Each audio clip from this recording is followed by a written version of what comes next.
आज की press conference में हाइड्रोजन बम फोड़ने वाले थे, फुलझड़ी से काम चलाना पड़ा, वो भी फुस हो गई। चुनाव दर चुनाव हार और जनता से नकार दिए जाने वाले एक नेता, जिनके नेतृत्व में लगभग 90 चुनाव कांग्रेस पार्टी हारी, उनकी हताशा निराशा दिन पर दिन बढ़ती जा रही है और आरोपों की राजनीति को इन्होंने अपना आभूषण बना लिया है।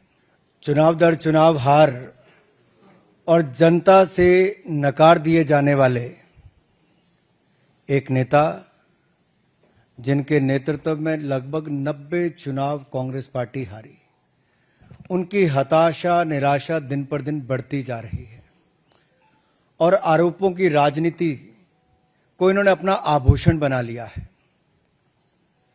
जब इन्हीं के लगाए गए आरोपों को ऑथेंटिकेट करने के लिए कहा जाता है तो पीठ दिखाकर भाग जाते हैं, शपथ पत्र देने के लिए कहा जाता है तो मुकर जाते हैं। गलत और निराधार आरोप लगाना राहुल गांधी जी की आदत बन गई है। It has become a habit of Shri Rahul Gandhi to make incorrect and baseless allegations और बार बार आरोप लगाने के बाद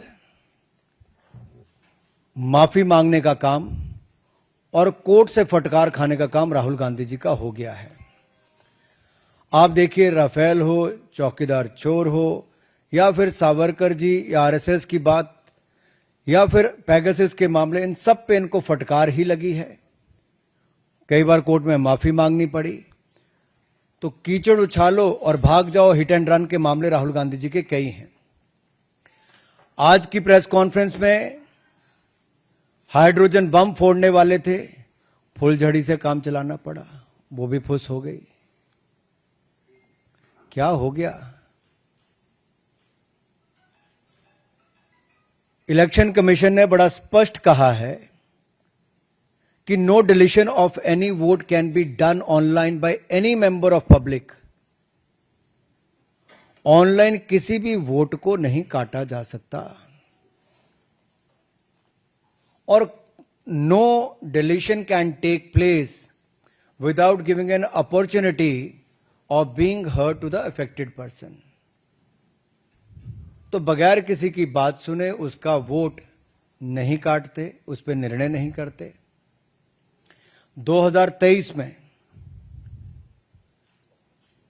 अनसक्सेसफुल अटेम्प्ट्स की गई, प्रयास किए गए जो विफल रहे, नाम काटने के आलंद असेंबली कॉन्स्टिट्यूएंसी में।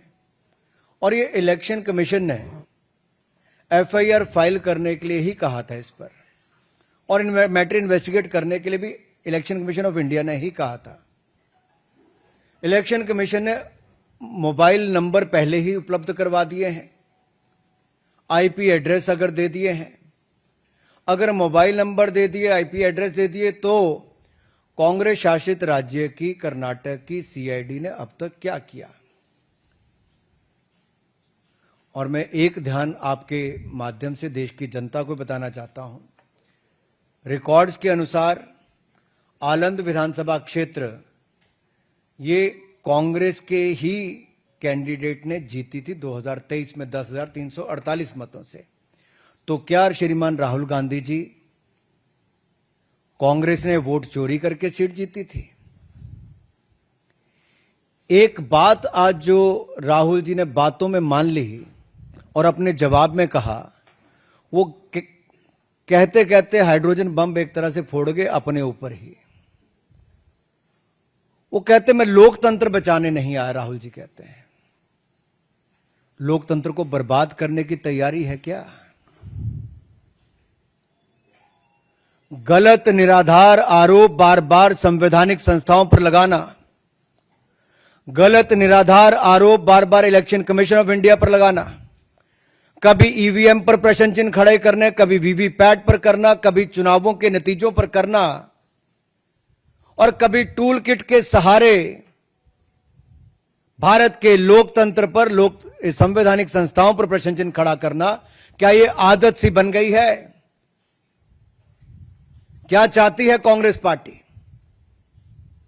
पूर्व प्रधानमंत्री इंदिरा गांधी जी सत्ता का दुरुपयोग करके, अफसरों का दुरुपयोग करके चुनाव जीती है तो कोर्ट उनको बाहर का रास्ता दिखाता है। राजीव गांधी जी की हत्या के बाद एक लोकसभा का चुनाव पेंडिंग नहीं होता, 1 महीने तक अगर चुनाव को स्थगित कर दिया जाता तो किस पार्टी को फायदा उस समय के इलेक्शन कमीशन ने दिया?